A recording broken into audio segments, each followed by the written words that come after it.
ഇന്ന് ഡേറ്റ്സും ഒക്കെ ഇട്ടൊരു കേക്ക് ഉണ്ടാക്കാം. മധുരം പഞ്ചസാര ഉപയോഗിക്കാതെ. അതിനുവേണ്ടി ഇത് 20 ഡേറ്റ്സ് ഉണ്ട്. അതിലേക്ക് ചെറിയ ചൂടുള്ള ഒരു ഗ്ലാസ് പാൽ ഒഴിക്കാം.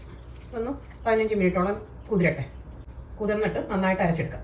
ഇത് 1 കപ്പ് മൈദ, 1 teaspoon baking powder, 1/2 teaspoon baking soda, ഒരു ഞുള്ളുപ്പും. ഇതൊരു 3 തവണ അരിച്ചെടുക്കാം. ഇത് 2 മുട്ടയുണ്ട്. അതിലേക്ക് vanilla essence 1 teaspoon vanilla essence ഒഴിക്കാം. ഒന്ന് ബീറ്റ് ചെയ്യാം.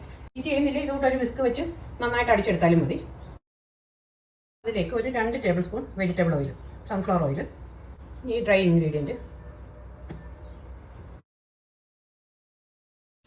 ഇതിലേക്ക് ഡേറ്റ്സും പാലും കൂടെ കുതിർത്തിട്ട് അരച്ചതാണ് അതിലേക്ക് ചേർക്കാം. ഇതൊന്ന് ബീറ്റ് ചെയ്തെടുക്കാം. ഇത് ബീറ്റ് ചെയ്തെടുക്കും. ഇതുപോലെ ഒരു കേക്ക് ടിന്നിലേക്ക് ഒഴിക്കാം. ബട്ടർ പേപ്പർ വെച്ച് ബട്ടർ തേച്ചാണ് അതിലേക്ക് ഒഴിക്കാം. ഇനി ഇതൊന്ന് ടാപ്പ് ചെയ്യാം. മൈദയ്ക്ക് പകരം ഗോതമ്പ് ഉപയോഗിച്ചാലും മതി. ഇന്ന് സ്റ്റൗവിലാണ് ഈ കേക്ക് ഉണ്ടാക്കുന്നത്, ഓവനിലാണ്. ഇനി റിങ് ഇറക്കി വെക്കാം. എന്നിട്ട് അടച്ചൊരു 3 മിനിറ്റ് ഹൈ ഫ്ലെയിമിൽ വെക്കാം. ഇതിപ്പം 3 മിനിറ്റായി. ഇറക്കി ഇതിൽ വെക്കാം.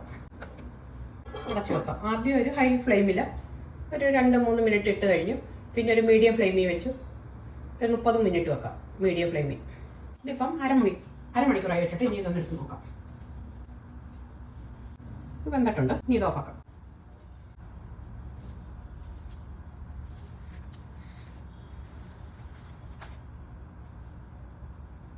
നല്ല സോഫ്റ്റ് ആയിട്ടുള്ള കേക്ക്.